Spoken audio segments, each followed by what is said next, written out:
तो जनाब Asia cup 2025 का अनाउंसमेंट हो गया है और 9 से 28 सितंबर के बीच में यूएई में खेला जाएगा। यूएई ने तो वीज़ास बंद किए हुए हैं पाकिस्तान के, और पाकिस्तान कैसे जाएगा दुबई में मैच अटेंड करने? हमारी तरफ से तो कोई स्पेक्टेटर को वीज़ा ही नहीं अलाउ होगा।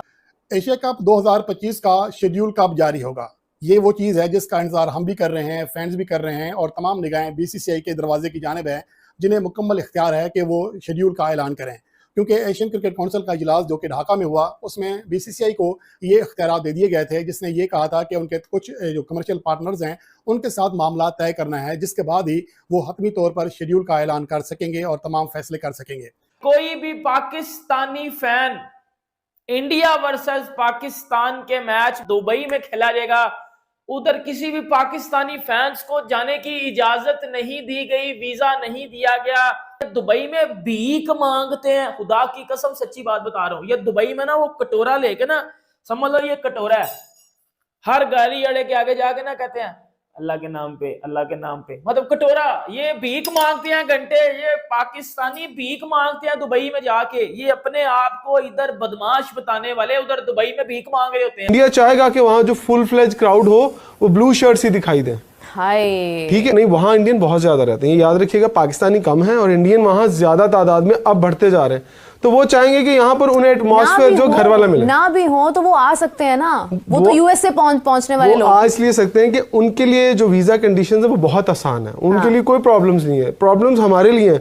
हमें ये सोचना पड़ेगा कि क्या हम यूएई गवर्नमेंट से ये बात करके आए हैं कि अगर पाकिस्तान इंडिया मैच अब यहाँ पर हो रहा है तो कितने % लोगों को वीजा देंगे। पाकिस्तानी मीडिया भी रो रहा है तो क्या कह रहा था पहला रिएक्शन हुआ इसकी? तो जनाब एशिया कप 2025 का अनाउंसमेंट हो गया है और 9 से 28 सितंबर के बीच में यूएई में खेला जाएगा। काफी रोशन इम्कान थे कि अनाउंस हो जाए, क्योंकि अभी जो 24 तारीख को मीटिंग हुई ढाका में एशियन क्रिकेट काउंसिल की, तो उसमें मोरलेस सारी जो टीमें हैं, सारी जो बोर्ड है, सबने शमूलियत की। कुछ ने फिजिकली प्रेजेंस के साथ और कुछ ने वर्चुअली, जैसे कि India they were present in the meeting virtually. तो ये सारी चीजों पे बातचीत की और अल्टीमेटली हमने आपसे बोला था कि काफी रोशन इम्कानात हैं कि एशिया कप हो जाए। और फिर आप चीजों को एक दूसरे से कनेक्ट करें, कनेक्टिंग द डॉट्स, तो वो सिलसिला ये लग रहा था कि हाँ जी ये हो ही जाएगा एशिया कप। क्योंकि इंडिया के स्पोर्ट्स मिनिस्टर उन्होंने बोला था कि पाकिस्तान और इंडिया के मैचेस को लेके जब भी मल्टी कंट्रीज टूर्नामेंट में हमारा आमना सामना होगा तो हम खेलेंगे। बायलैटरल सीरीज नहीं खेलते हम, वो पहले भी हमारा स्टैंड था, अभी भी हम नहीं खेलेंगे। लेकिन जब ऐसे कोई टूर्नामेंट हो, एशिया कप, वर्ल्ड कप, जिसमें जाहिर है कि आपने एक दूसरे के साथ खेलना है, तो उसमें फिर हम एक दूसरे के साथ खेलेंगे। तो ये बयान आया था उनका, और उनका ताल्लुक बीजेपी से है और बीजेपी ही गवर्नमेंट है इंडिया की, उन्हीं की का ये मिनिस्टर है। तो इस बयान को उसकी अहमियत थी। जाहिर है कि ऐसी वो खुद से तो नहीं बात कर रहे होंगे, जो गवर्नमेंट ने कोई फैसला किया है या अनाउंस फिर ही उसके बाद जाके उन्होंने किया। तो काफी रोशन इम्कान थे। फिर at the 11th hour India they decided कि ठीक है हम वर्चुअली पार्टिसिपेट कर लेंगे एशियन क्रिकेट काउंसिल में। तो वो जो पहले बात चल रही थी कि अगर ढाका में हुई तो फिर हम सॉर्ट ऑफ बॉयकॉट कर देंगे, उसमें जो भी फैसले होंगे हम नहीं मानेंगे, तो वो वाली बात भी पीछे चली गई। क्योंकि जब आप फिजिकली नहीं मौजूद थे तो वर्चुअली आपने पार्टिसिपेशन कर ली। तो हम आपसे जो पहले बात कर रहे थे कि ये जिन लोगों ने ये फैसला करना है, they need to grow up. ये कोई बहुत बड़े बड़े मसले मसाइल नहीं है कि मीटिंग यहाँ पे वहां पे कोई किसी की बात सुने, किसी की बात आप सुने, तो करते कराते कोई नतीजा निकालें। तो वाइस प्रेसिडेंट के जो इलेक्शंस थे वो पोस्टपोन कर दिए गए। तो उसके बाद ये वन ऑफ द डिमांड्स थी इंडिया की, वो मान ली गई कि ठीक है जी वाइस प्रेसिडेंट के जो इलेक्शन है या वोटिंग है वो बाद में फिर कभी पोस्टपोन हो गई है, बाद में कभी देखेंगे। तो जब प्रॉब्लम सॉल्व हो गया तो फिर कोई वजह ही नहीं थी कि वर्चुअली आप ना अटेंड करें। तो जब अटेंड किया है तो फिर राजीव शुक्ला, मतलब is a decent guy, Pakistan भी अभी लाहौर में आए हुए थे जब सेमीफाइनल था चैंपियंस ट्रॉफी का, न्यूजीलैंड और साउथ अफ्रीका का जो मैच चल रहा था। आई वाज आल्सो देयर, तो तब भी आके इन्होंने मीडिया से बातचीत की थी। तो ही इज अ रीजनेबल गाय। तो उन्होंने जो भी बातचीत की करते कराते, अच्छी बात है कि आप ये फैसला करके उठे हैं, और फैसला इन्होंने ये किया है, अभी ट्वीट करके बताया मोहसिन नकवी ने, जो कि एशियन क्रिकेट काउंसिल के अभी प्रेसिडेंट है, कि जनाब एशिया कप जो है वो 9 से 28 सितंबर के बीच में होगा। और इसकी बाकी जो डिटेल है शेड्यूल की कि कौन सी टीम किससे कब खेलेगी, वो भी अभी जल्दी अनाउंस हो जाएगा। लेकिन ये अच्छी और बड़ी बात है कि एशिया कप होने जा रहा है। उसी अपनी हठधर्मी को बरकरार रखते हुए अपनी जो इंटरनेशनल क्रिकेट काउंसिल है उसको हाईजैक किया, उसके मेंबर्स को हाईजैक किया और अपने उन्होंने मैचेस सारे के सारे हाइब्रिड मॉडल पे दुबई में शिफ्ट करवा दिए। तो देखें कि अब इसमें पाकिस्तान, अब एक चीज मुझे जिसका जो समझ में नहीं आ रही कि पाकिस्तान ने जो उनके साथ अब साइन किया कि आगे जो 2027 तक जो सीरीज होंगी इंडिया में, वो पाकिस्तान भी हाइब्रिड मॉडल पे इंडिया के बाहर खेलेगा। मेरा क्वेश्चन ये है कि अगर कल पाकिस्तान और इंडिया के पॉलिटिकल रिलेशंस आपस में बिल्ड हो जाते हैं, बर्फ पिघल जाती है। इंडिया और पाकिस्तान के प्राइम मिनिस्टर एक दूसरे का टूर करते हैं और इंडिया ये tournament champion trophy hybrid model में पाकिस्तान का नुकसान करके दुबई में खेलता है और पाकिस्तान की गवर्नमेंट फोर्स करती है क्रिकेट बोर्ड को कि आप अगर हमारे ताल्लुकात अच्छे हैं तो जाकर इंडिया में अगला वर्ल्ड कप खेले, तो फिर हम कहां पर खड़े होंगे। इंडियन बहुत ज्यादा रहते हैं, याद रखिएगा, पाकिस्तानी कम है और इंडियन वहां ज्यादा तादाद में अब बढ़ते जा रहे हैं। तो वो चाहेंगे कि यहाँ पर उन्हें एटमॉस्फेयर जो घर वाला मिले। ना भी हो तो वो आ सकते हैं ना, वो तो यूएस से पहुंचने वाले लोग आ इसलिए सकते हैं कि उनके लिए जो वीजा कंडीशंस है वो बहुत आसान है, उनके लिए कोई प्रॉब्लम्स नहीं है। प्रॉब्लम्स हमारे लिए हैं। हमें ये सोचना पड़ेगा कि क्या हम यूएई गवर्नमेंट से ये बात करके आए हैं कि अगर पाकिस्तान इंडिया मैच अब यहाँ पर हो रहा है तो कितने % लोगों को वीज़ा देंगे, खुला वीज़ा देंगे, क्योंकि यूएई गवर्नमेंट ये सोचेगी ज़रूर कि हमने तो वीज़ाज बंद किए थे, फलां शहर का हमने लोगों को नहीं आने देना था। तो अगर आपके एक्सपेक्टेटर्स जाएंगे तो वो सिर्फ लाहौर से नहीं जाएंगे। देखिए आपके कुछ सिटीज़ खुले हुए हैं ना, जो उनके डॉक्यूमेंट्स के अंदर उन्होंने जो ब्लॉक किया हुआ है कि आपके पाकिस्तान ऑलमोस्ट 20 सिटीज़ हैं जिनके लोग नहीं वहाँ जा सकते, ट्रैवल ही नहीं कर सकते। बाहर की कंट्री में चले जाओ तो उधर जाके पाकिस्तानियों का नाम ले लो तो वो सीधा कहते हैं कि यार किसका नाम ले रहे हो। तो ये हरकतें इन घंटों ने अपनी खुद अपने आप को पेश किया ना हर बंदे के आगे, गलत इमेज बनाते हैं जाके पूरे पाकिस्तान की। आज एक बार फिर क्लेम किया है कि एशिया कप 2025 का शेड्यूल तैयार हो चुका है और इसके हवाले से हतमी तौर पर यह तय है कि एशिया कप का जो फाइनल मैच है वो सितंबर के आखिरी एतवार को खेला जाएगा।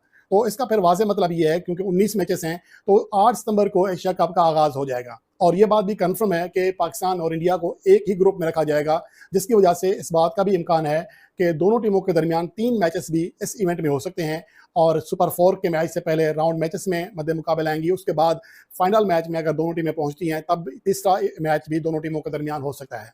और उसके अलावा जो सबसे बड़ी खबर है वो ये है कि यूएई के हवाले से जो पहले से इतला थी, अब ये बात कंफर्म हो गई है कि टूर्नामेंट यूएई में ही होगा। अलबत्ता दुबई के बजाय अबू धाबी का नाम भी आ रहा है कि सिर्फ एक शहर में तमाम मैचेस कराने के बजाय 2 वेन्यूज़ पर मैचेस कराए जाएं, यानी कि दुबई में भी और अबू धाबी में भी। इसके हवाले से बातचीत यूएई हुकाम के साथ हो रही है और बीसीसीआई इस हवाले से एशियन क्रिकेट काउंसिल को अपनी अपडेट दे चुका है कि क्या प्रोग्रेस हुई है। और हो सकता है, जो कि दावा किया गया है क्रिकबाज की रिपोर्ट में, कि आज ही यानी कि हफ्ता की शाम को ही एशिया कप 2025 का शेड्यूल सामने आ जाएगा और उसके बाद जो अगला मरहला है वो बाकी चीज़ें भी तय की जाएंगी, जिसका मुकम्मल तौर पर जो तफसीलात हैं वो पीर तक मीडिया के सामने लाई जाएंगी।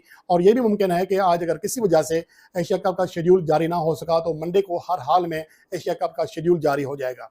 और उसमें जो सबसे अहम चीज़ है वो ये है कि ये इवेंट पाकिस्तान के लिए बेहद ज़रूरी है। एक तो माली एतबार से, दूसरा एशिया कप की तैयारी के हवाले से, T20 वर्ल्ड कप की तैयारी के हवाले से एशिया कप का इनेकाद पाकिस्तान के लिए इसलिए ज़रूरी है कि पाकिस्तान टीम तामीर नौ के मरहले से गुजर रही है। कभी हम बैटिंग लाइन चेंज करते हैं, कभी बॉलर चेंज करते हैं और ख़ास तौर पर चूँकि हमें अगले जो एशिया कप के मैचेस हैं वो भी और T20 वर्ल्ड कप के मैचेस हैं वो भी स्पिन कंडीशंस में खेलने हैं, तो हमें हमारे जो बैटिंग लाइन है उसको देखना है कि हमारे खिलाड़ी स्पिनर्स को कितना बेहतर खेल सकते हैं। आया कि हमारी ये इंटेंट वाले बैट्समैन इन मेगा इवेंट्स में खेलने के काबिल भी हैं या नहीं। तो ये पाकिस्तान के लिए खासा खुश आइंदा है T20 वर्ल्ड कप 2026 के लिए। और एशिया कप 2026 के लिए अच्छी चीज़ ये है कि पाकिस्तान ने इस एशियाई मेगा इवेंट से पहले वहाँ पर ट्रायंगुलर सीरीज खेलनी है, जिसमें अफगानिस्तान की टीम भी होगी और यूएई की टीम भी होगी, जिसमें पाकिस्तान को अफगानिस्तान के साथ भी 2 मैचेस मिल जाएंगे, यूएई के साथ भी 2 मैचेस मिल जाएंगे और पाकिस्तान को एशिया कप से पहले दुबई की कंडीशन से हम आंख होने का पूरा मौका मिल जाएगा। बहरहाल अब देखना यह है कि आज जिसके बारे में इतलात हैं कि आज टूर्नामेंट का शेड्यूल जारी होगा, इसमें मजमूई तौर पर 19 मैचेस होंगे और ज़्यादा इम्कान यही है कि 10 सितंबर से पहला मैच होगा। 5 सितंबर को भी बात हो रही है और इस इवेंट में जैसा कि आप जानते हैं कि 8 टीमें हिस्सा ले रही हैं। एक तो 5 फुल मेंबर टीमें हैं जिसमें पाकिस्तान, इंडिया, श्रीलंका, बांग्लादेश और अफगानिस्तान की टीमें हैं।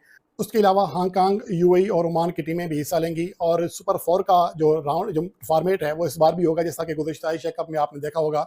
बहरहाल इस बार ये कि पाकिस्तान और इंडिया को चूँकि एक ही ग्रुप में रखा जा रहा है तो इस बात का भी इम्कान है कि पाकिस्तान और इंडिया की टीमें इस इवेंट में 3 बार मद्दे मुकाबला आ सकती हैं, राउंड मैचेस में, सुपर 8 में और अगर दोनों टीमें फाइनल में। जय हिंद दोस्तों पाकिस्तान एशिया कप से परेशान है क्योंकि एशिया कप का जो टाइम टेबल है ना वो घोषित नहीं हो रहा है और अब पाकिस्तान ने वेस्ट इंडीज़ के ख़िलाफ़ अपनी टीम घोषित कर दी है, जिसमें रिजवान को कैप्टन बनाया है और सलमान अली आगा को वाइस कैप्टन बनाया है।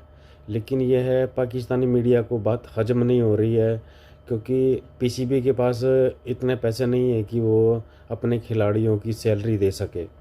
तो दोस्तों पहले ये पाकिस्तानी मीडिया का रिएक्शन देखिए, बाद में बात करते हैं। दोस्तों देखा होगा आपने कैसे पाकिस्तानी मीडिया इस बात को उछाल रहा है कि पीसीबी कंगाल हो गया है, पीसीबी के पास इतने पैसे नहीं है कि वो जो खिलाड़ी हैं उनकी सैलरी दे सके। और जो वेस्ट इंडीज़ के ख़िलाफ़ टीम घोषित की है उससे भी बहुत नाराज़ हैं।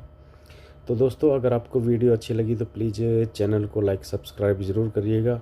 तो दोस्तों मिलते हैं अगली वीडियो में, तब तक के लिए गुड बाय, जय हिंद।